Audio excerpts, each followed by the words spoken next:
ne suis pas du corps, ne serait-il pas du corps pour cela? Et si l'oreille disait, parce que je ne suis pas un œil, je ne suis pas du corps, ne serait-elle pas du corps pour cela? Si tout le corps était œil, où serait l'ouïe? S'il était tout ouïe, où serait l'odorat? Maintenant, Dieu a placé chacun des membres dans le corps comme il l'a voulu. Si tous étaient un seul membre, où serait le corps? Maintenant donc, il y a plusieurs membres et un seul corps. L'œil ne peut pas dire à la main « je n'ai pas besoin de toi », ni la tête dire aux pieds « je n'ai pas besoin de vous ». Mais bien plutôt, les membres du corps, qui paraissent être les plus faibles, sont nécessaires. Et ceux que nous estimons être les moins honorables du corps, nous les entourons d'un plus grand honneur.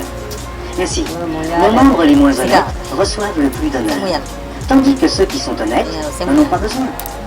Dieu a disposé le corps de manière à donner plus d'honneur à ce qui en manquait, afin qu'il n'y ait pas de division dans le corps, mais que les membres aient également soin les uns des autres.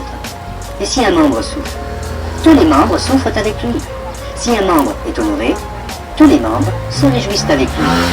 Vous êtes le corps de Christ, et vous êtes ses membres, chacun pour sa part.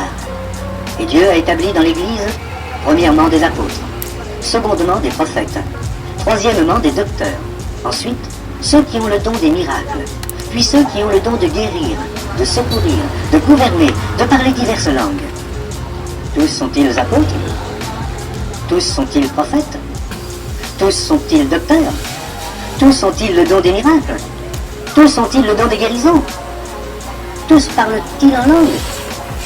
Tous interprètent-ils? Aspirez aux dons les meilleurs. Et je vais encore vous montrer une voie par excellence. Épître de Paul aux Corinthiens, chapitre 11. Soyez mes imitateurs, comme je le suis moi-même de Christ. Je vous loue de ce que vous vous souvenez de moi, à tous égards, et de ce que vous retenez mes instructions, telles que je vous les ai données. Je veux cependant que vous sachiez que Christ est le chef de tout homme, que l'homme est le chef de la femme, et que Dieu est le chef de Christ. Tout homme qui prie ou qui prophétise la tête couverte déshonore son chef. Toute femme, au contraire, qui prie ou qui prophétise la tête non voilée déshonore son chef. C'est comme si elle était rasée, car si une femme n'est pas voilée, qu'elle se coupe aussi les cheveux. Or, s'il est honteux pour une femme d'avoir les cheveux coupés ou d'être rasée, qu'elle se voile. L'homme ne doit pas se couvrir la tête, puisqu'il est l'image et la gloire de Dieu, tandis que la femme est la gloire de l'homme. En effet, l'homme n'a pas été tiré de la femme, mais la femme a été tirée de l'homme. Et l'homme n'a pas été créé à cause de la femme, mais la femme a été créée à cause de l'homme. C'est pourquoi la femme, à cause des anges, doit avoir sur la tête une marque de l'autorité dont elle dépend. Toutefois, dans le Seigneur, la femme n'est point sans l'homme, ni l'homme sans la femme. Car de même que la femme a été tirée de l'homme, de même l'homme existe par la femme, et tout vient de Dieu. Jugez-en vous-même. Est-il convenable qu'une femme prie Dieu sans être voilée? La nature elle-même ne vous enseigne-t-elle pas que c'est une honte pour l'homme de porter de longs cheveux, mais que c'est une gloire pour la femme d'en porter? Parce que la chevelure lui a été donnée comme voile. Si quelqu'un se plaît à contester, nous n'avons pas cette habitude, non plus que les églises de Dieu. En donnant cet avertissement, ce que je ne loue point, c'est que vous vous assemblez, non pour devenir meilleur, mais pour devenir pire. Et d'abord, j'apprends que lorsque vous vous réunissez en assemblée, il y a parmi vous des divisions. Et je le crois en partie. Car il faut qu'il y ait des sectes parmi vous, afin que ceux qui sont approuvés soient reconnus comme tels au milieu de vous. Lors donc que vous vous réunissez, ce n'est pas pour manger le repas du Seigneur. Car quand on se met à table, chacun commence par prendre son propre repas. Et l'un a faim, tandis que l'autre est ivre. N'avez-vous pas des maisons pour y manger et boire? Ou méprisez-vous l'Église de Dieu et faites-vous honte à ceux qui n'ont rien? Que vous dirais-je? Vous louerai-je? En cela je ne vous loue point, car j'ai reçu du Seigneur ce que je vous ai enseigné. C'est que le Seigneur Jésus, dans la nuit où il fut livré, prit du pain, et, après avoir rendu grâce, le rompit et dit, « Ceci est mon corps, qui est rompu pour vous. Faites ceci en mémoire de moi. » De même, après avoir soupé, il prit la coupe et dit, « Cette coupe est la nouvelle alliance en mon sang. Faites ceci en mémoire de moi, toutes les fois que vous en boirez. Car toutes les fois que vous mangez ce pain et que vous buvez cette coupe, vous annoncez la mort du Seigneur jusqu'à ce qu'il vienne. C'est pourquoi celui qui mangera le pain ou boira la coupe du Seigneur indignement sera coupable envers le corps et le sang du Seigneur. Que chacun donc s'éprouve soi-même, et qu'ainsi il mange du pain et boive de la coupe. Car celui qui mange et boit sans discerner le corps du Seigneur mange et boit un jugement contre lui-même.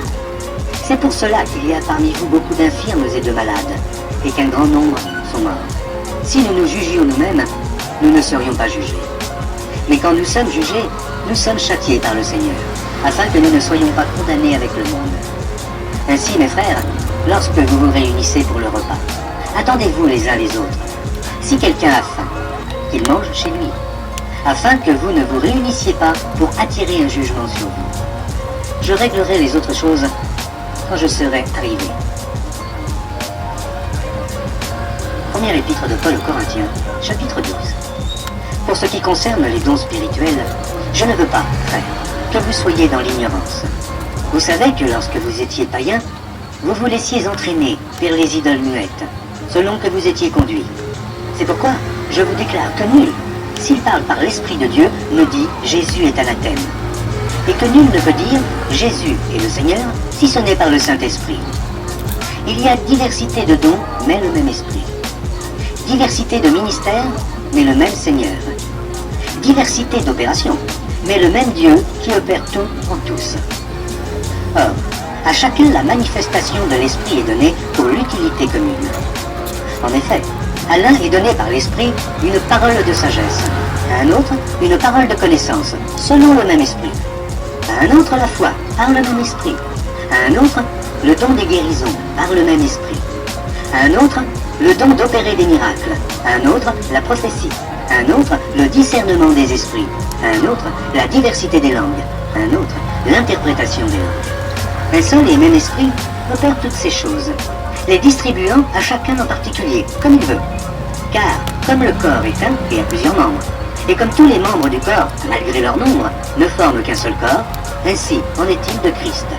Nous avons tous, en effet, été baptisés par un seul esprit, pour former un seul corps, soit juif, soit grec, soit esclave, soit libre,